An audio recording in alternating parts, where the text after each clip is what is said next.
ഞാനിന്ന് എന്ത് കഥയാ പറഞ്ഞു തരുന്നതെന്ന് അറിയാവോ?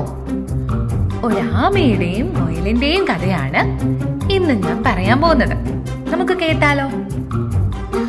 ഒരു വലിയ കാട്ടില് ഒരാമയും ഒരു മുയലും താമസിച്ചിരുന്നു. ആമയെ കണ്ടിട്ടുണ്ടോ നിങ്ങള്? മുയലച്ചനെ കണ്ടിട്ടുണ്ടോ? മുയല് വളരെ വേഗത്തിൽ ഓടുന്നവനാ. വേഗത്തിൽ ഓടാനും ചാടാനും എല്ലാം മുയലിന് പറ്റും. മുയലിനാണെങ്കിൽ അവന് പെട്ടെന്ന് വളരെ വേഗത്തിൽ ഓടാൻ പറ്റുന്നതിനെ കുറിച്ച് എപ്പോഴും പറഞ്ഞ് സംസാരിക്കാനേ നേരെ ഉള്ളൂ. അവന് ഭയങ്കര ഇഷ്ടമാണേ അവന്റെ തന്നെ കഴിവിനെ കുറിച്ച് ഇങ്ങനെ പറഞ്ഞുകൊണ്ട് നടക്കുന്നത്. അവൻ പറയുക മാത്രല്ല, അവന്റെ കൂടെയുള്ള അവന്റെ കൂട്ടുകാരെയൊക്കെ എപ്പോഴും കളിയാക്കും. അയ്യേ, എനിക്ക് നല്ല സ്പീഡിൽ ഓടാൻ പറ്റുമല്ലോ, നിങ്ങൾക്കൊന്നും പറ്റുന്നില്ലല്ലോ എന്നും പറഞ്ഞ് മുയൽ എപ്പോഴും അവന്റെ കൂട്ടുകാരെ കളിയാക്കും.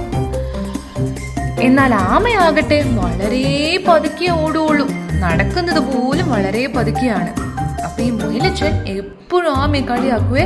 അയ്യേ, നീ ഇതെന്നാ, എപ്പോ വരാനാ, എപ്പോ നടന്നെത്താനാ എന്നൊക്കെ ചോദിച്ച് എപ്പോഴും കളിയാക്കും. പക്ഷെ നമ്മുടെ ആമ ഇതൊന്നും കേട്ട് വിഷമിക്കൊന്നുമില്ല കേട്ടോ.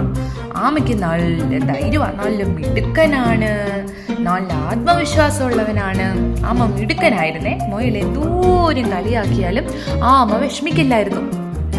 ഒരു ദിവസം ഈ മുയല് നമ്മുടെ ആമ ഇങ്ങനെ പതുക്കെ നടന്ന് പോണ കണ്ടിട്ട് അവനെ കളിയാക്കിക്കൊണ്ട് പറഞ്ഞു, അയ്യേ, നീ എത്ര പയ്യെ നടന്നാലും നീ ഒരിക്കലും എന്റെ കൂടെ നിന്ന് ജയിക്കില്ല, ഞാനാ ഏറ്റവും മുമ്പിലെത്തുള്ളൂ.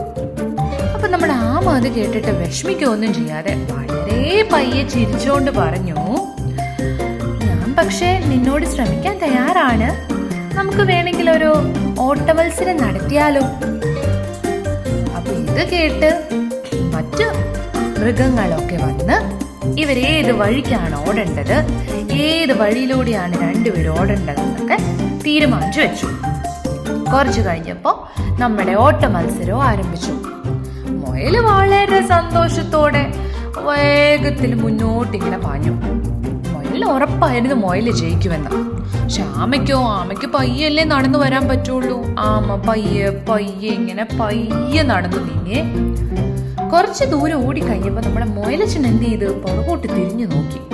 അപ്പൊ നോക്കിയപ്പോ ഉണ്ടേ ആമ വളരെ പുറകിലാ. കാരണം ആമ പയ്യല്ലേ നടക്കുള്ളൂ.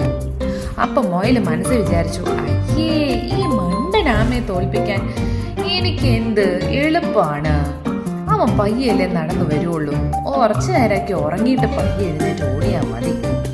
ഇങ്ങനെ തീരുമാനിച്ച് നമ്മുടെ മുയലച്ചൻ എന്നാ ചെയ്തു, ഒരു മരത്തിന്റെ ചോട്ടിൽ കിടന്ന് ഉറങ്ങാൻ തുടങ്ങി. പക്ഷെ ഇതേ സമയം നമ്മുടെ ആമ എന്നാ ചെയ്തു, ആരും കളിയാക്കുന്നതും കേൾക്കാതെ മുയലച്ചനെയും ശ്രദ്ധിക്കാതെ അവൻ ആ വഴിയിലൂടെ പയ്യെ നടന്ന് നിർത്താതെ നടന്ന് മുന്നോട്ട് നീങ്ങി. അങ്ങനെ കുറേ സമയം കഴിഞ്ഞപ്പോ നമ്മുടെ ആമ എവിടെയാണോ നിർത്തേണ്ടത് അതിന്റെ തൊട്ടടുത്തെത്തി. അന്നേരമാണ് നമ്മുടെ മുയലച്ചൻ ആ മരത്തിന്റെ ചോട്ടിലിരുന്ന് ഉറങ്ങിപ്പോയിട്ട് ചാടി എണീക്കുന്നത്. പക്ഷെ അപ്പോഴേക്കും നമ്മുടെ ആമ എത്തേണ്ടടുത്ത് എത്തിയായിരുന്നു. അപ്പൊ മുയലച്ചൻ, അയ്യോ, ഞാൻ ഉറങ്ങിപ്പോയേ, ഞാൻ അറിഞ്ഞില്ല അവൻ കടന്നു പോയതെന്നും പറഞ്ഞ് കരയാൻ തുടങ്ങി. അവന് നാണക്കേടും തോന്നി, വിഷമവും തോന്നി. അവസാനം ആമ ലക്ഷ്യസ്ഥാനത്തെത്തി. ആമ ജയിക്കുകയും ചെയ്തു. അതോടെ മുയല് പറഞ്ഞു, ഞാൻ ഇനി നിന്നെ കളിയാക്കില്ല, എനിക്ക് തെറ്റ് പറ്റിപ്പോയി, എപ്പോഴും സ്പീഡുണ്ടെന്ന് കരുതി വിജയിക്കുമെന്ന് ഉറപ്പില്ല, എപ്പോഴും പരിശ്രമിക്കുകയും മുന്നോട്ട് ഒരേപോലെ സ്ഥിരതയോടെ നീങ്ങുകയും ചെയ്താൽ മാത്രമേ നമുക്ക് ലക്ഷ്യത്തിലെത്താൻ കഴിയുകയുള്ളൂ. കൂട്ടുകാരെ, ഈ കഥ ഇഷ്ടമായോ?